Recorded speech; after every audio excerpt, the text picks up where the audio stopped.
Hello and welcome to the third episode of our new series, Let's Talk Careers. I'm Kathy Bradley and I've hosted the previous episode on neurodiversity. But as a reintroduction, I am the interim lead EDI partner at the University of Manchester. I look after our disabled network and I'm a physically disabled person as well. My pronouns are she, her. In this episode, I'll be discussing physical disability in workplace environments with two guests, and the three of us will share our experiences. So, welcome to the podcast, Lucia and Donna, who will both introduce themselves now. If we go to Lucia first. Hi, my name is Lucia Drycz. I'm a student at the University of Manchester. I've just finished second year. I'm she, her, and I have a physical disability and chronic illness. And Donna? Hi, I'm Donna Brooke. My pronouns are she, her. I work as a civil servant working for the Ministry of Justice as a workplace adjustment advisor, and I have multiple chronic health conditions including autoimmune conditions, diabetes, kidney disease, and several other things causing excessive tiredness. Brilliant, thank you both. So we're going to have some really interesting discussions today about physical disability and the workplace, and some really exciting discussions with Lucia about her upcoming placement as well. So let's start with our first question. So Lucia, thinking about EDI or equality, diversity and inclusion, when you were applying for universities, did you take this into consideration when selecting Manchester? Yes, so I was looking mostly at local places, and I went to open days and I would, meet the disability teams there, and I'd just see the campuses, and so I was making a lot of judgments and just thinking about how my disability would fit in a lot. So I was able to rule out some unis there, and I would email departments, and I met with DAS here at Manchester, and only when I felt comfortable that they would be very good was I able to make my choices. So I definitely think it played a big role in my choosing Manchester, yes. Brilliant. And I should say that DAS are our Disability Advisory and Support Service, who are phenomenal for all of us with disabilities at Manchester. So, Lucia, you're going off on placement on Friday to Germany, yes, which is just the same as going out into the world of work. Yes, it's work experience, absolutely, yeah. Yeah, definitely. So what fears have you had being a physically disabled person, thinking about your placement and going into work?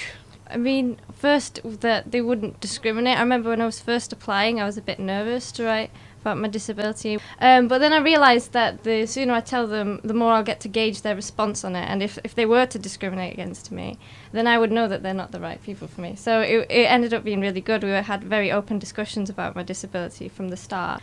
And I wasn't sure first where I could apply. I didn't think most places would be good for me, but the university really encouraged me. So I actually thought about abroad, and I found one company. It's a pharmaceutical company in Germany, Boehringer Ingelheim, that they're willing to help with accommodation. They were with a lot of different things, and I thought that would be quite ideal, and that'd be going out with other students as well, so I wouldn't be alone. So I applied, and it all went really great. But as for fears, I mean, there are a lot of different things to sort, and sometimes the pressure gets more put on me, but luckily with this company they've taken on a lot of the responsibility, so I really appreciate that. I mean, because I have a lot of needs, there's always a bit of worry about that, but so far it's gone really great. That's amazing to hear, and for you to know that you'll arrive in Germany on Friday and you've got those adjustments there ready for you, and you're going to be settled and okay. Really important for you and your family as well. Yes. How have DAS helped you overcome those challenges? It'd be really good, for our listeners to hear what DAS can do with placements to help you overcome all those challenges. Yeah, so I organised a meeting with DAS, and we had discussion about all my needs and how that would relate to the workplace, and particularly placement. And then we were looking through my DAS support plan and seeing what could be applied to work and what couldn't. And I know that we were drafting a plan that would be more fit for the workplace. Then we arranged meetings with the company, and DAS was there as well as a representative from the school and their disability coordinator, and there'd be discussion discussions with occupational therapy at the company as well as, you know, the HR. And we'd just have conversations together about all the different things like support work and travelling around and stuff. It was just DAS constantly were on top of it. They figured out what they need to do, what the company needs to do, and so far they've been great, and they've sorted out support work for me, so that's great. Brilliant. So, Donna, coming to you, it would be great actually if you could tell us about your career and how your disabilities have impacted your career and how the Department of Justice have supported you. Yeah, so I'm actually a graduate of the University of Manchester and graduated in 1997, so things have changed an awful lot since then, giving my age away, but still. And I actually took quite a few years off after my degree to bring up my 2 sons, and so my career started quite late, which again I think is a testament to how things have changed and how life experience and transferable skills from all kinds of parts of your life can have a positive impact on jobs and careers now. So 10 years ago I suffered kidney failure very suddenly, and it kind of changed the course of my life and the job roles I took. And after I'd had a substantial period of recovery, I started to think that what I'd wanted to do when I was at university was I'd wanted to be a teacher for different reasons. So I went back to my sixth form college and I did support work for students with special educational needs and barriers to learning. I then did my PGCE at night school and did teaching there.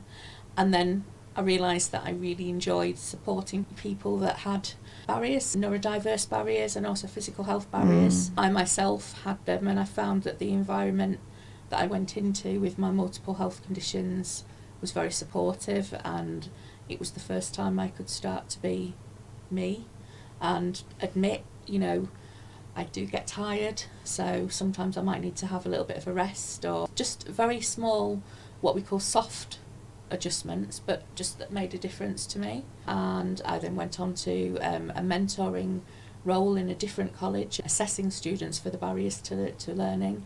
And 4.5 years ago I was successful in getting a job working for DWP as a job coach.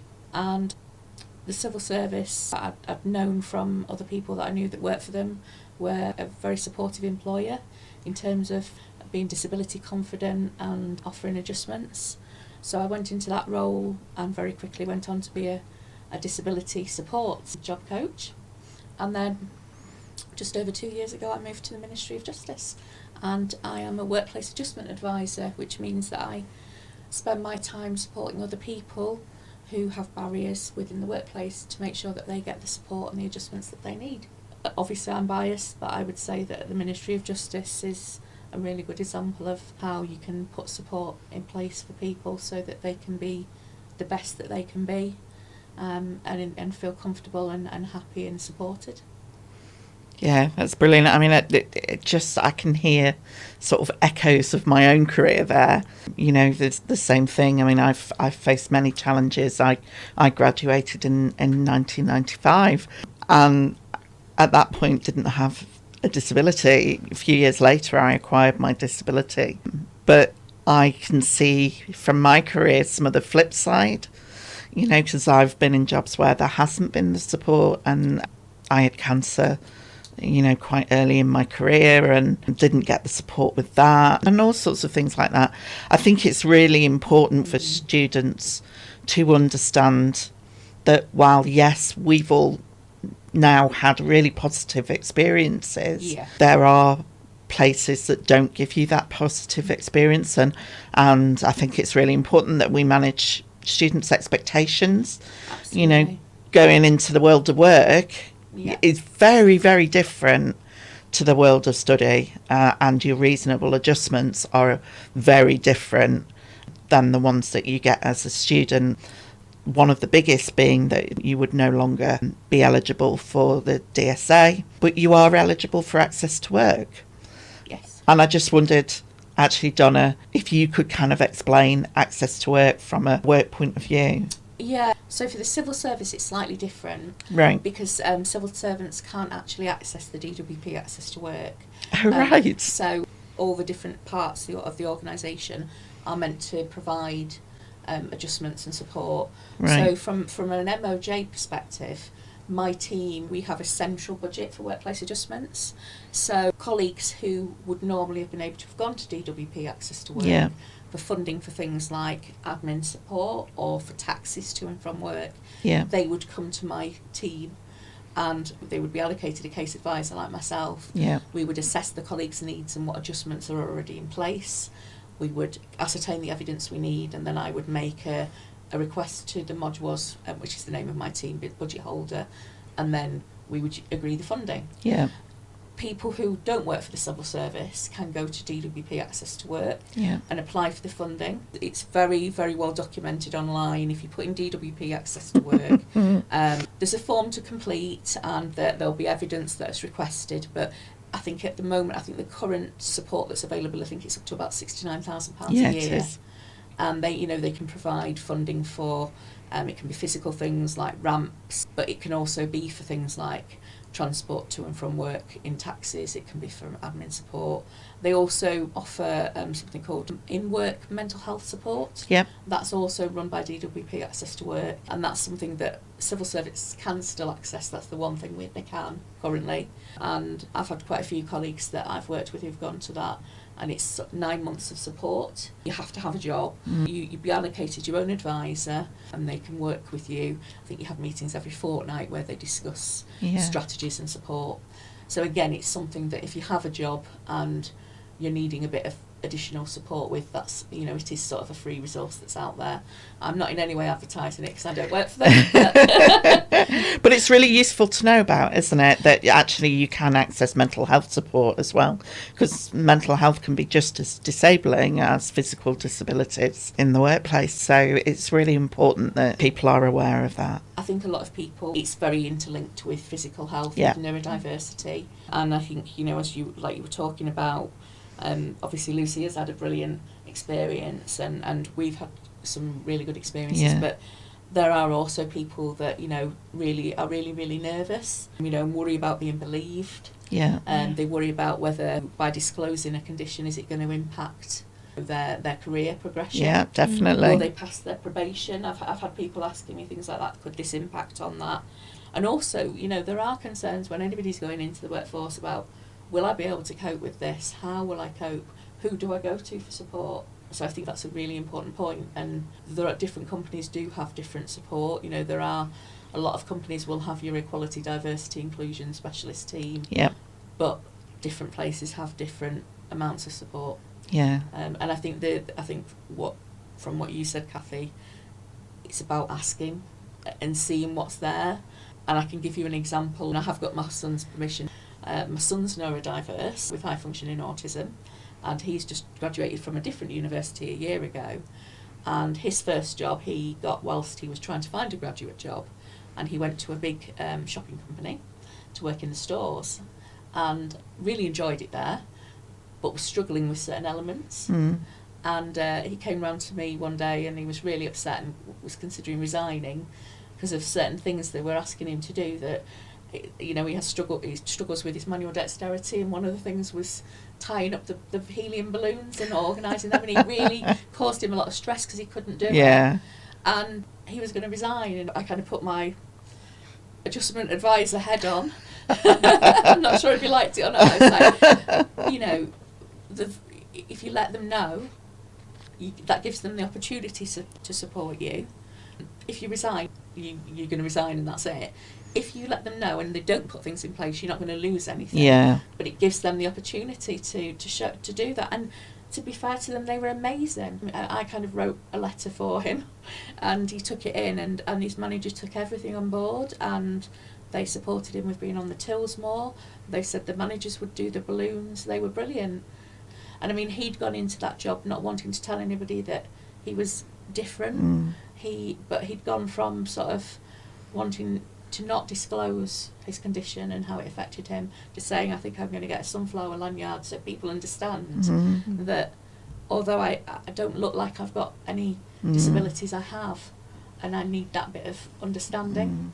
And I mean, like I say, once he felt supported, once he had those adjustments in place, I mean, he ended up getting employee of the month for the area, and he really, kept on in leaps and bounds, but it was almost, like I say, I think he felt pressure not to say.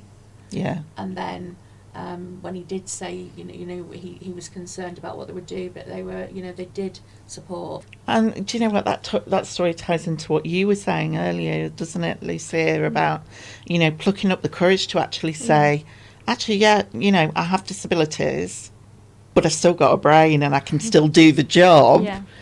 That's really important, isn't it? How did your supervisor or your tutor react to you sort of saying, yes, I have disabilities, but obviously I still want to do my placement, and that? How encouraging were they? Oh no, they were good, because when I applied from UCAS, I already wrote that it was part of the industrial placements, part of the degree. So they knew from the start that that's what I wanted to do. And I did have a discussion at the end of first year as to whether it would be the right decision for me. I did tell my academic advisor about stresses I had about whether it would be something that's accessible for me. But she said to try it because it's a great experience. And I mean, if it doesn't work out, you can just continue with it. You always have to try. I got a lot of support, especially from the placement coordinator. But it was a bit nerve-wracking because, I think a lot of people who's had disabilities from school, we all have negative experiences and positive experiences. Like, I've had really bad experiences at school, but at sixth form I had really great ones. And I suppose it works in the same way with workplaces, that it just depends more on the organisation, how well they're going to follow EDI and stuff. Absolutely. I think in the application process you can kind of gauge that for yourself as well. And talking about the application process, I think that's really important to bring up for those of you who are listening to this, is your awareness of the offer and interview scheme when you're going out to work. That you are entitled, as long as you meet the minimum criteria of the role, that you are entitled to tell the company that you have a disability and that you would like to be considered for an interview under that scheme. That's really important. You'll see, if you apply for roles at the University of Manchester, the offer and interview scheme comes up on the diversity monitoring form, on the application form, and there are boxes for you to tick. And actually, it is really important that you tell the workplace that you have a disability. It's not just about you getting reasonable adjustments, is it, Donna? If we know at the University of Manchester, because people have told us, that there's about 15% of staff who have a disability. Now, we know that's not the true figure, because we know disabled people don't tell their employers. But if you do, that means that people like myself who work in EDI can put in training, we can fight for accessibility, we can do all those things that improve the workplace now, but also for those people coming in 5 years down the line. That data monitoring is really important, and you ticking that offer and interview scheme box is incredibly important for you to get your foot in the door and actually show what you can do. I think that a lot of people sometimes think, I don't want to do that because I don't want to take an easy route. I want to be taken on on my own merit. But I think the important thing to remember is that you have to meet the minimum criteria to get the interview. Yeah, you do.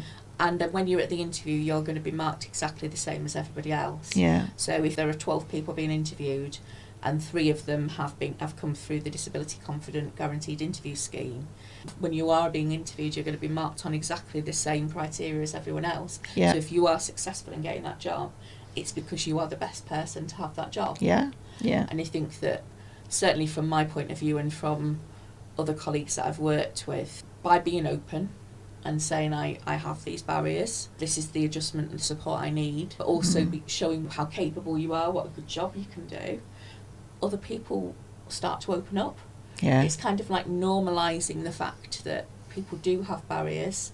We're all different, we all have individual barriers and individual support needs, but sometimes just by one person opening up and saying, well, I do this or I have this, you'd be amazed how many people will then come to either email you, say it out loud to other people, and by kind of fostering that spirit of being able to normalise disability, being able to support one another and realise that You know, I always use, when I do my meetings with colleagues and we talk about workplace adjustments, I always use the example of a sports race.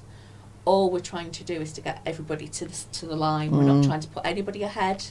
This guaranteed interview scheme, it's not giving you, you know, you would not get the role unless you are the best person for the role, but it's just literally trying to minimise the barriers that you face to get to the line in the first place.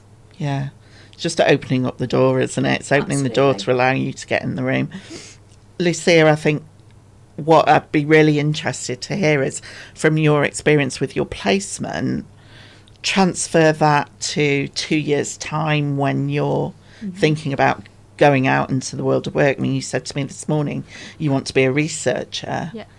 Would you have more confidence now standing up and saying, yeah, I've got a disability, but look at my qualifications? Yes, and I think I've got experience now, but it's also good because I do feel more confident after this experience. I know that there are good employers out there, and if I do come across a bad experience, I know that won't put me down, because I think sectors are now more accessible, and I know I'll find that place where I'll fit in well, so I'm excited for it. Yeah. I'm excited for you. I think, I think your year's experience in Germany is going to be absolutely phenomenal. I think you're going to have a great experience.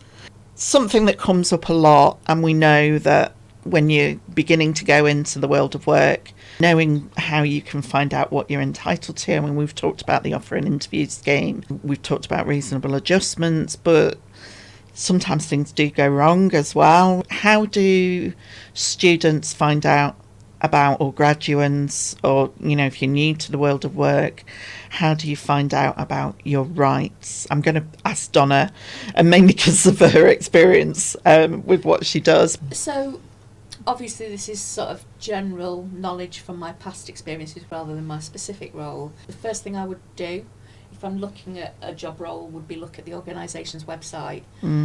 Often a lot of organisations will have a policy on equality and diversity and state what support is there. Obviously there's the University Career Service where they can offer you that additional support and advice. There are some really good external organisations like ACAS and the Business Disability Forum that have a lot of information on there about conditions and your rights. Citizens Advice Bureau, I believe, might be able to offer some guidance as well.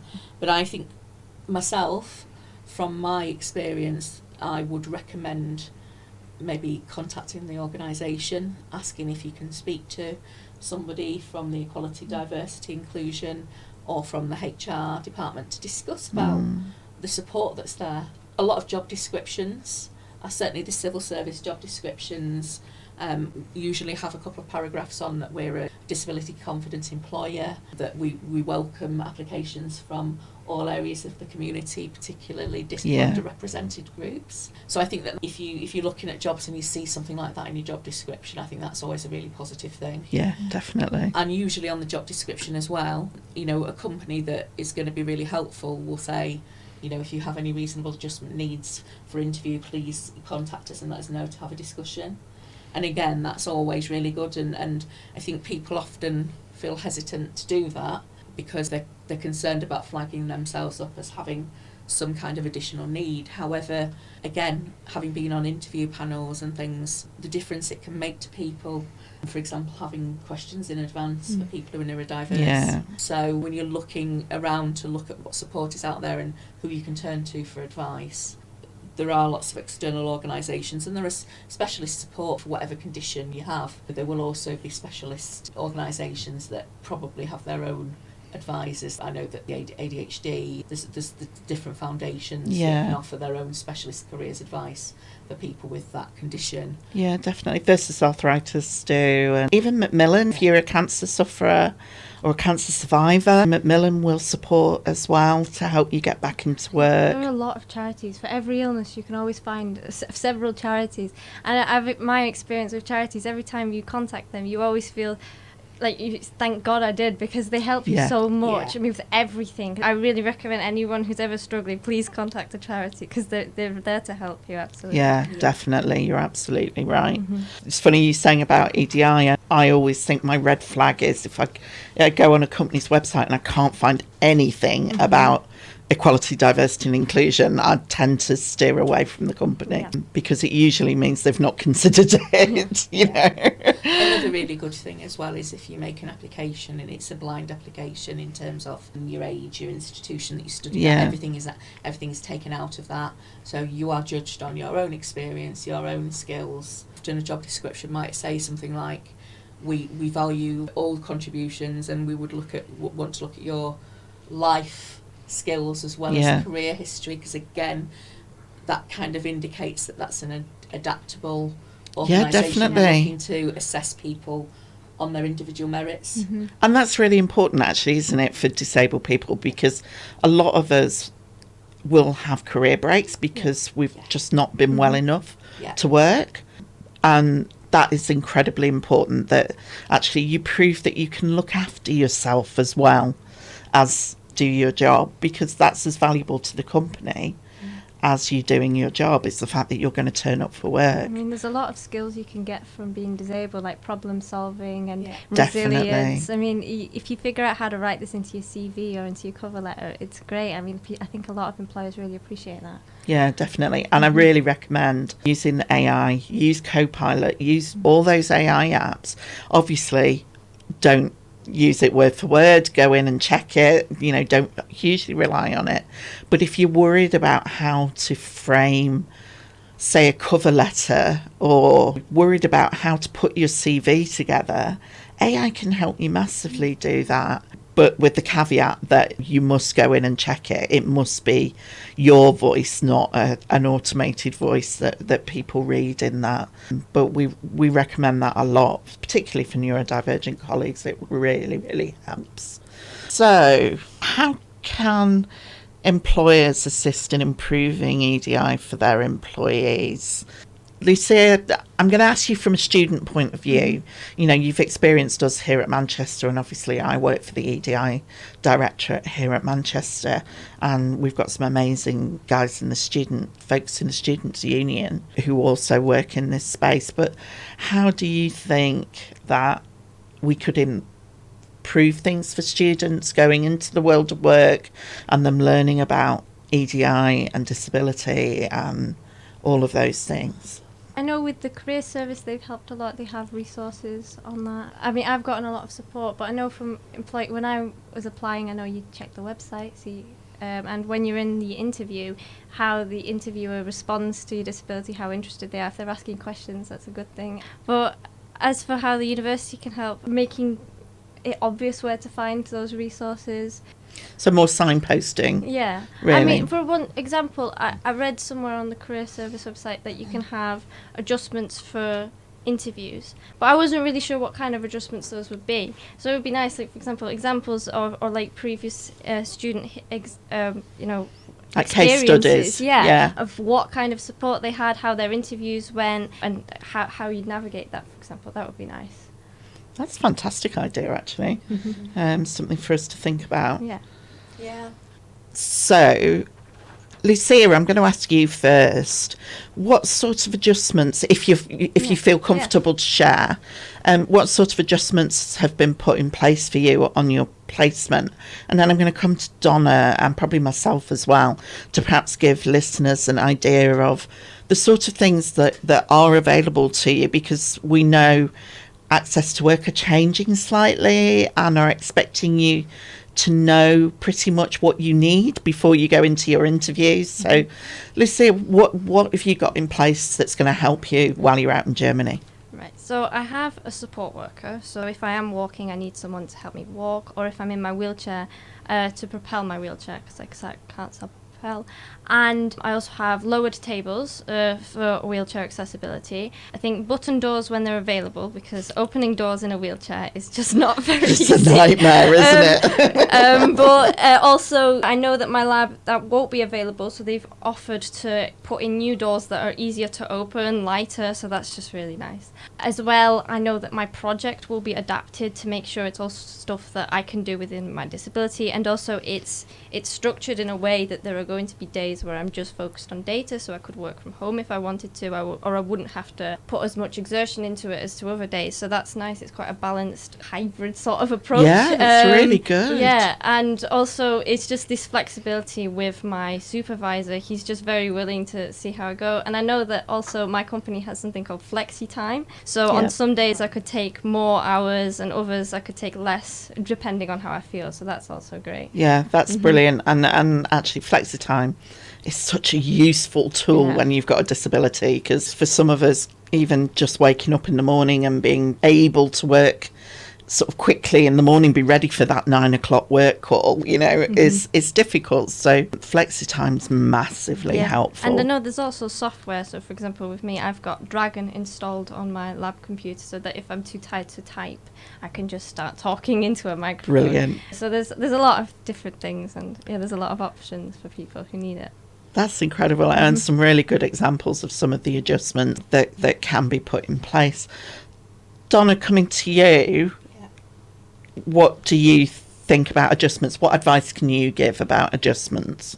Well, I think Lucy has given some really good examples. These are all things that we regularly provide for colleagues within MOJ. I myself, I've got numerous different adjustments in place. We use something called a workplace adjustment passport, which is something that the civil service use, but I think that different variations of it are starting to be used within different organisations. I know that you've mentioned that the university have got something in the pipeline that's not dissimilar. Yeah. So we use the passport for the colleague to kind of describe the health conditions and the disabilities they have, the barriers they face, and then in an ideal world, the adjustments that would support them to do their role.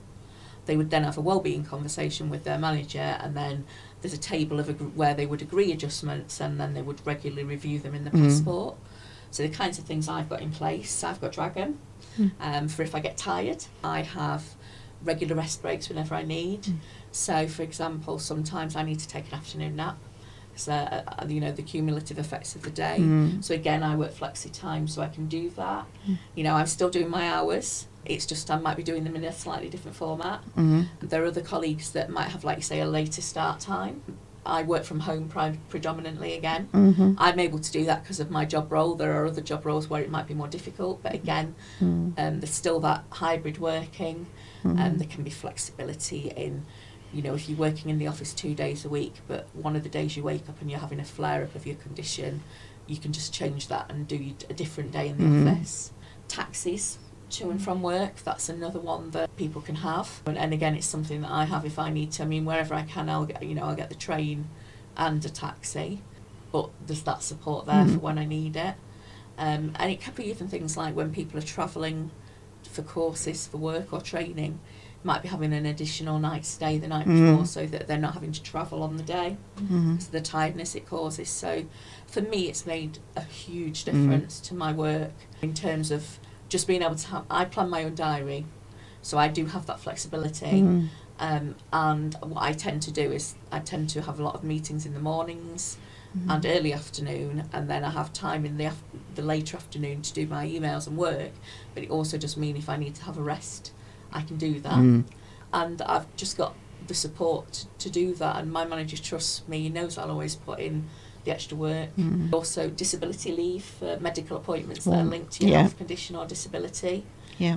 I always try and put my appointments on my non-working day if I can, which again, I have a non-working day. I do all my hours in over 4 days. But sometimes, as we all know, hospital appointments and things, you just have to take them when they are. And, you know, when that is the case and it's linked to your health condition or disability, you get the paid disability leave. And some people within the organisation do sometimes get a workload reduction. But again, it's something that we would take specialist advice from occupational health absolutely. With that. But yeah, some brilliant stuff. And from a personal point of view, I know how much of a difference it can make from colleagues I've worked with. Seeing, hearing what Lucy has said, and also just from my own experience. Yeah, definitely. I mean, from my point of view, I went through access to work. I've got a wheelchair for getting around campus, because obviously the campus here at Manchester is huge, and I just wouldn't be able to get around. I work from home 4 days a week. So I live down in Crewe, so driving up to Manchester exhausts me, being honest. So I have that flexibility to work from home. I know that if I need to attend a conference, I'm able to take my husband with me just to assist, because actually being away from home on my own is just a no-go. Yeah. You know, I can't do it. And it's not that you can't do things for yourself. Sometimes it's just knowing that you've got somebody there in case something does go wrong. Yeah. It's just as important. So there are lots of things that you can ask for. I think that one of the things that I would say is remember that word reasonable. Yeah. You have to Yeah. be realistic. You do have to sometimes do a bit of give and take. So you were saying, Donna, about putting appointments on your non-working day. Yeah, and you know what? Sometimes it is about doing things like that, sometimes not taking the mickey. Yeah. You know, there is because that expectation in yeah. most organisations that employees also have to do everything they can to support themselves. Yeah. For example, if you've got a bad back, your employer might be able to provide you with an ergonomic chair and a rise and fall desk, but you could maybe be going to physio or Yeah. swimming or whatever you've been told that's going to improve, Yeah. hopefully improve the symptoms that you're facing. Yeah. So I think it is, and that's very much, you know, certainly within the MOJ, we have a disability manual, which includes when adjustments might not be reasonable. Yeah. You know, things that we look at are they cost effective? Are they going to Yeah. negatively impact others? So there are times when an adjustment would not be something that we can consider reasonable. Yeah. If your job role is a role where you have to be there in person to supervise other people, then working from home is not something that would be a viable option. And in that instance, certainly in our organisation, after doing every other workplace adjustment, if we are at a point where a colleague is not able to do their substantive role because there's been a change in their health condition or disability, the kind of final thing we would look at is what we call a managed move due to a reasonable adjustment. Yeah. And that would be looking at another job role that they might be able to do where they could say work from home, the majority of the time. Yeah, it is. It's just about going in with your eyes wide open, and being flexible yourself, but also being honest about what you need. And most companies will help. Yeah, like I say, just being realistic. Yeah. And and understanding that there are limits to finance and there are limits to what can be put in place, but at the same time, certainly, from as an organisation like MOJ, we have that positive duty to put in workplace adjustments that are reasonable, and we will always do everything we can. It's just, like I say, we have to consider everyone on their individual merits, and definitely, along with all the other circumstances and reasonableness. Yeah. Donna, from kind of, obviously you and I our careers have been quite extensive. Now, what do you think the improvements are out in the world of work that we should be seeing? I mean, I think, like I say, I've seen a big difference over the last 10 years. Yeah. And obviously I can only talk about the employees I've worked with, which have been, particularly the last 4 years, the civil service is a huge employer. But both areas of the civil service that I worked in, when you are onboarded and you do your training, there's several different elements of it, looking at how you approach others, support that's there. So there are lots of elements.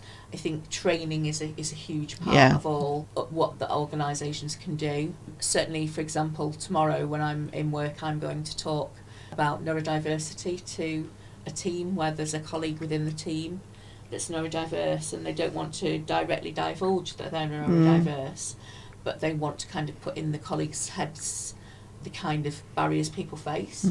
So that's another way, by having regular discussions about conditions and barriers that people face, and how to support other people, and signpost to what support is out there within the organisation, having that bit like you were saying, Lucia, with the university, just having it really clearly signposted to people, so that if they've, I've got a health condition, I've got barriers that link to that, who do I go to, who can support me within my role. There is something else I just remembered. My company, they actually gave me contact to someone else in their company who has a disability that I could contact and see how they've dealt with their disability. And I think that's good, like having different people in your company who are disabled, and you can go to each other for advice and how you've dealt with that. Or at the university, knowing other disabled people in similar situations. A huge point, actually, that buddying system, but also staff networks Yeah. are really important. You know, we have an incredible disability staff network here at Manchester, and there are